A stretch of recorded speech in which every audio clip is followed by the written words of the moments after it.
probably have a lot of things going on. And the last thing that you want to worry about is what's for dinner. Well, friend, today I'm going to help you release some of that stress by showing you how to use Google Apps for your meal planning. Welcome back to Sparking University's Spark TV. I'm Javon, your personal success strategist and productivity expert.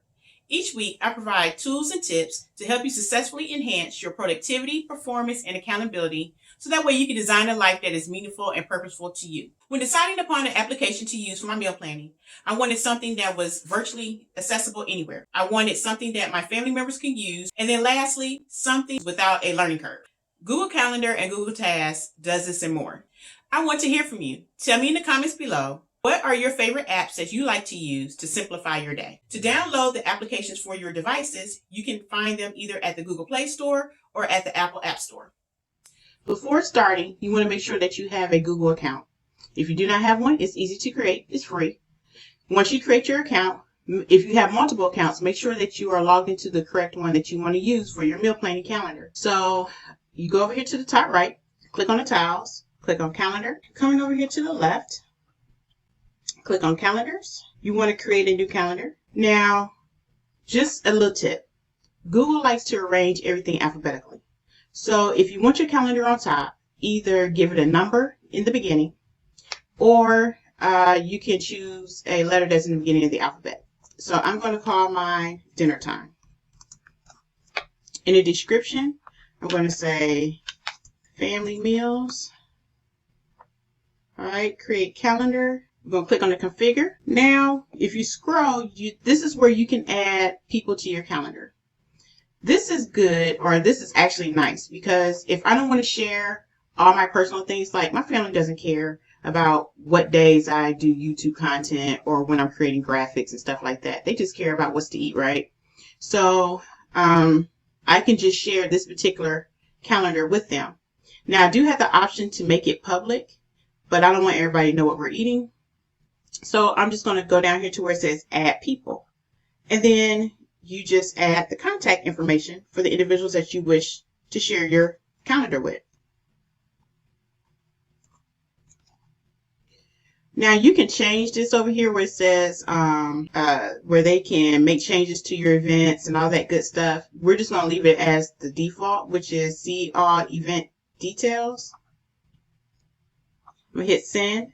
Now that just sent an invite to them to accept the calendar. Okay. So you want to encourage your family members to, well, they don't necessarily have to have the Google Calendar, because you can send the invites or the notifications to email. So they don't necessarily have to have a Google Calendar app. Now, right here where it says event notifications, I like people to know what's for dinner about 3 hours before dinner. So we eat dinner at 6. So we're going to put 3 hours.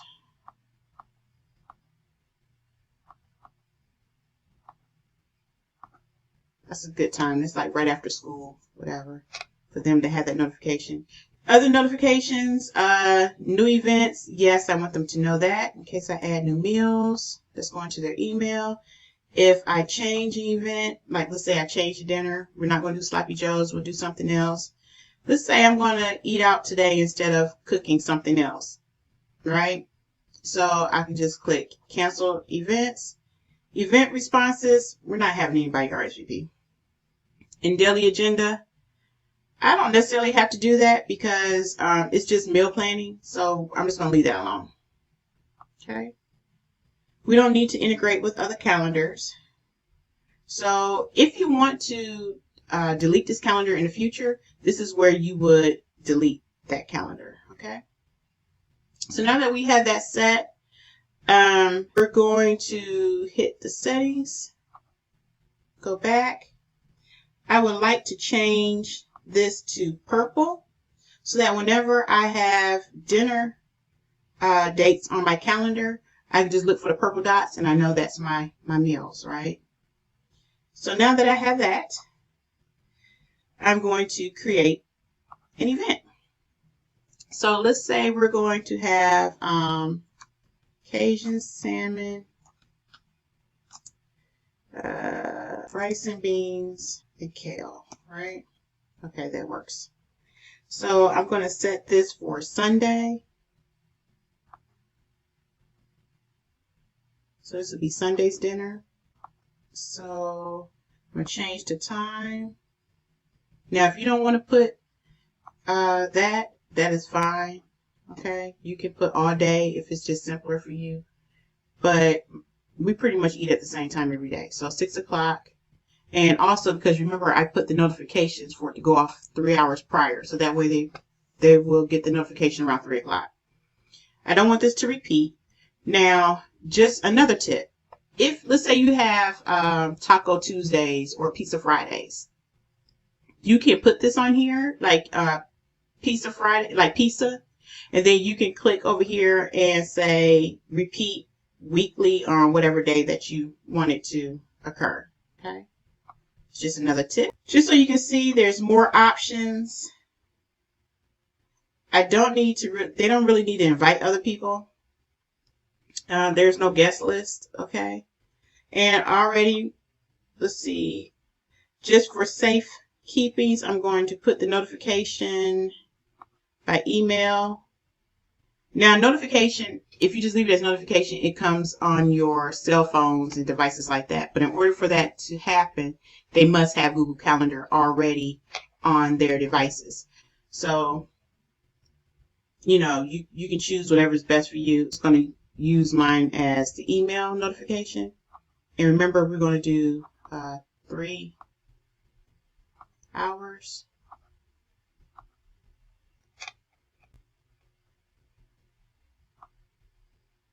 And as you see, it's on this calendar. I have other calendars, but it's not going to, I don't want it on my other calendars. So we have it for dinner time. So we have the appropriate calendar here, and we're going to hit save. Now, as you see, Sunday, here is my, my meal. And now I don't have to worry about, Mommy, what's for dinner? What are we going to eat? Look at your calendar, right? So over here where we have Google Tasks. Now Google Tasks is a to-do list normally, but you can also use it for your grocery list. So for example, let's see, I think I've already created a task for you to save time. So first of all, I had to create a task. So you can, where it says create new list, I created one that said groceries. And then I add a task. So I called it Sunday's dinner.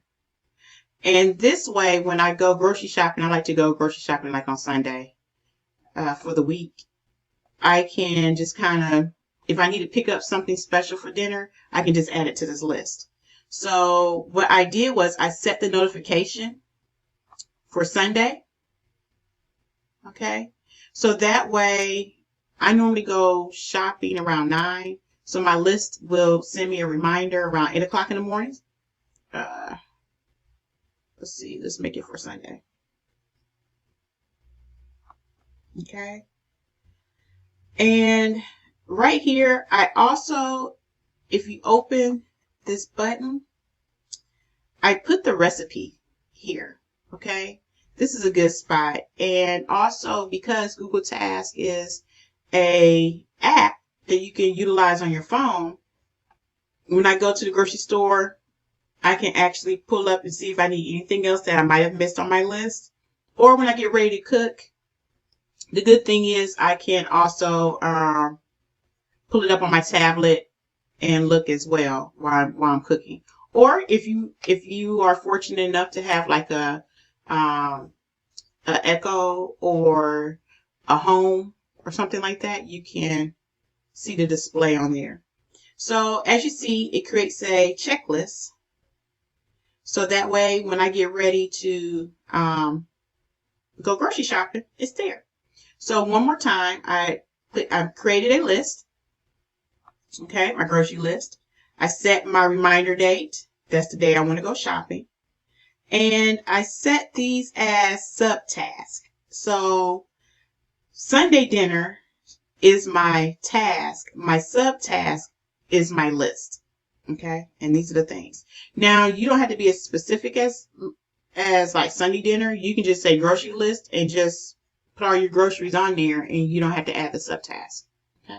As you see, this task is now generated on my calendar.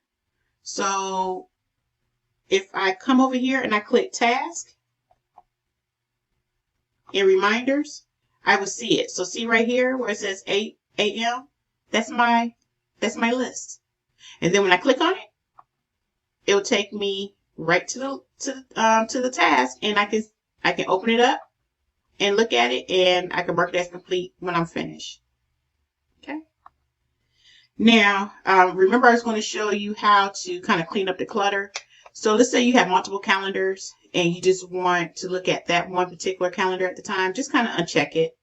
So like all my business stuff is gone, and now I can see my dinner calendar or my dinner event. The last tip I would like to give you in regards to your meal planning with Google Calendar is that you can use it as your visual meal journal.